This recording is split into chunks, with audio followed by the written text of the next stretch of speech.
So today marks 2 years since I started selling beats as a beatmaker online, and when I first started selling beats, the most interesting thing was there was a lot of noise at the time saying that beat selling was an oversaturated market, but that didn't stop me from getting my beats online anyway and trying to make an income as a beatmaker. And 2 years on, I'm going to share with you the results today of how much I've earned as a beatmaker and also some things I've learned along the way. So it's definitely worth you sticking around till the end of this video because there's a couple of tips and tricks along the way, but we're also going to be doing a full reveal of how much I've actually earned. This isn't just including my Beatstars earning, but we've also got Soundee, Airbit, YouTube monetization, and royalties, as well as custom beat making. Now, with that all in mind, I wanted to make this as realistic as possible because I do sell freelance services, so every single custom beat making service that I included in the grand total of this was just strictly from beat selling that I got strictly through my own beat selling brand. So if someone messaged me off the back of seeing my YouTube channel or my beat store on either online or on Beatstars, that counts towards this total, but anything that I picked up on freelance sites does not count because I want this to be as realistic as possible for you. So if you're someone who just wants to get into selling beats now, or maybe you've been selling beats for a while but starting to get a little bit concerned, maybe you're not making as much as you thought you would, or you're thinking, is it worth it? Is beat selling oversaturated? Is there actually any ceiling for me to start making a decent income as a beat maker? Well, hopefully today's video will help go a little bit of a way to answering that question for you. So again, stick around to the end and smash the subscribe button if you're not subscribed already. Okay, so firstly, let's just do a quick bit of context. So I am a pop beat maker, and weirdly pop has been more of a niche genre in the beat selling world. When I first jumped into the beat selling world in 2022, it was February, and I didn't really know what I was doing at the time. So if you're watching this a complete beginner, I was in the exact same boat you were. There was a lot of time that I spent testing different types of beat to see what would resonate, trying to be consistent as possible, and saying to myself that I was going to stick at this for at least a couple years to give a proper amount of time for algorithms to try and find the right audience for my beats, and also to start building momentum as a beat maker while also building a really good catalog of beats that I had ready to drive traffic to. The main forms of traffic that I've used over the years to drive traffic to my beat store is the YouTube type beat channel, as well as email marketing and social media content in the form of short form content, long form content, and even more recently TikTok lives and TikToks. The most interesting thing that I've always taken on board throughout this was always to try and be niche. So I was always focusing on certain artists that I didn't think there was a oversaturated market for, as well as if I was focusing on certain subgenres of pop music, making sure that I was doing them not only to the best quality I can, but again trying to find that sort of medium popularity type of artist, or maybe certain types of subgenres which I feel there's still room for that to grow and hasn't quite hit its ceiling of oversaturation yet. For example, the main types of beat that I've really been pushing in the past 2 years, very strangely, is Taylor Swift type beats have done very well for me, as well as indie pop beats, synth pop beats, and piano pop ballads. And that's just solely based on the amount of beats I've been uploading, as well as how the algorithm has favored certain types of content. It's been very weird. You might be thinking why Taylor Swift is such a random specific beat. Well, that's because one day I uploaded a Taylor Swift beat and it popped off and it's ended up getting about 50,000 views. So I've been riding that wave ever since, and that led to a lot of success, which I'm about to show you. Okay, so now you know the background. Let's actually break down the earnings for every individual income and see where we were getting in money as a beat maker. So firstly, let's start on the YouTube type beat channel. Now again, this was the first day that I started selling beats. I made a YouTube type beat channel because every YouTube tutorial I watched on how to sell beats back in 2022 was the same, saying you got to have a YouTube type beat channel.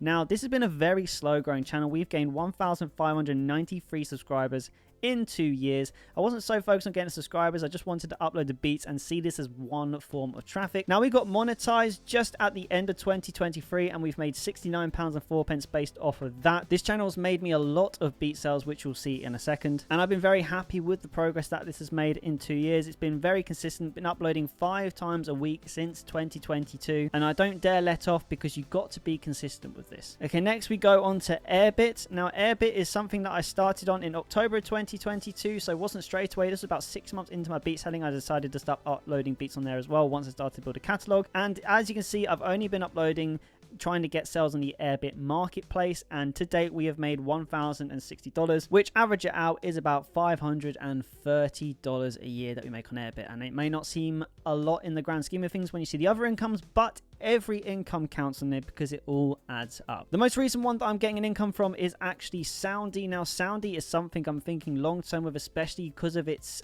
features when it comes to e-commerce and trying to get emails and sales from that. So I haven't actually been pushing too much traffic to Soundee, but I did an experiment in September, as you can see, and in September we had a really nice windfall. This was all one sale though, so don't be deceived by the figure, which is $1,175, because a lot of that was down to one big order. But even as early as last week, we've been getting sales on Soundee still, and Soundee for me is the beat store of the future that I'm considering. I'm setting myself up to drive all my email traffic to there in the future, but it's kind of been in a little bit of limbo at the moment because of the way my beat store is structured. Soundee, we've made $1,175.25, and I think a couple hundred of that has actually been from the marketplace itself without having to market. So if I hadn't have driven any traffic to Soundee at all, I probably would have made, since August of 2023, probably about $200. Now, the next income, which I can't show you any stats for, just based on, I don't want to just show my accounts on YouTube, but I've made $2,700 in custom beat sales to date. This is my second biggest income as a beat maker in the past couple years. All of the custom beat orders that I have got have come through either YouTube, TikTok, Instagram, or from my actual website, which I created myself. People inquiring about services. I've charged a flat out fee every single time. Some of them coming with a little bit of royalty split, and one thing I've had to learn is how to make custom licenses and contracts to be able to do this, because we want to do this professionally at the end of the day. But custom beat ones has been a fantastic income as a beat maker and made this a very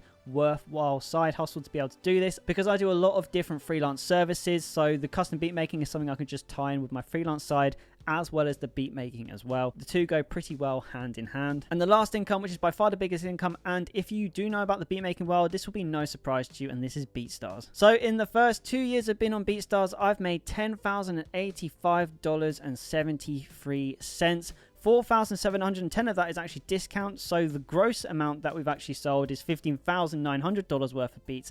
But there's been a lot of incentivizing. You've got to do bulk deals, you've got to do discounts to try and get repeat business, and so that's where this discount comes from.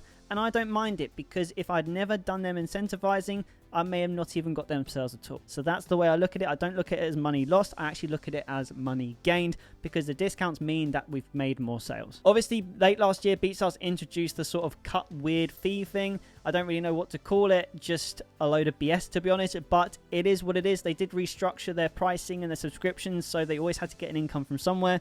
So I do, as a business point of view, understand why Beatstars did it. That's just another potential income that has been taken off as a result. But again, I don't mind, because we still got the sales. And then one final income as well is the actual royalty splits. And to date on royalties, I've earned $270 in royalty splits from Beats as well, which again isn't a big number, but just a really cool little side income again. So let's have a look how all of this looks together in one graph. So in our first 2 years of selling beats, you can see here that Beatstars is by far the biggest income, and then followed by custom beat making at 2,700, and then Soundee and Airbit pretty consistent on par. Again, Soundee did have that massive sale to bump it up a bit, and then royalty split, sorry, is 247, not 270, and then YouTube is down at 69 and 4 pence, which means our grand total for selling beats for our first 2 years is $16,087.45.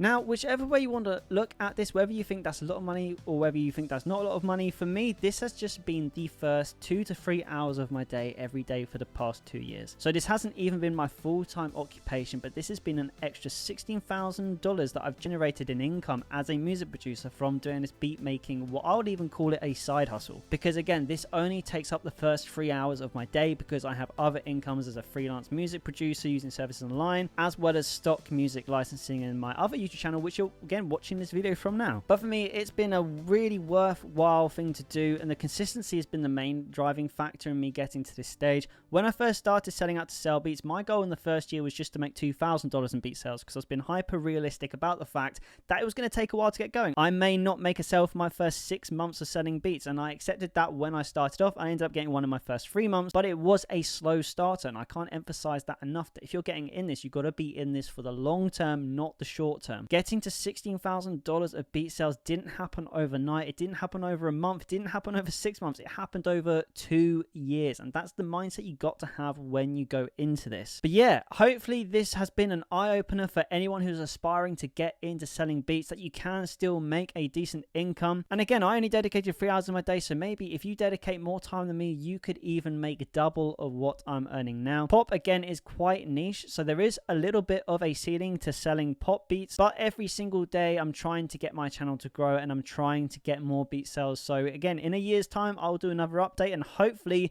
we can double that figure that you've read right on the board now. But yeah, guys, I hope you find this video helpful, and make sure you subscribe if you want more beat selling tips, because I'm giving them out every week on this channel, as well as the beat selling vlogs where I document my current beat selling journey going into 2024. But yeah, guys, thank you so much for watching. If you made it this far, keep making music, and I'll see you in the next video.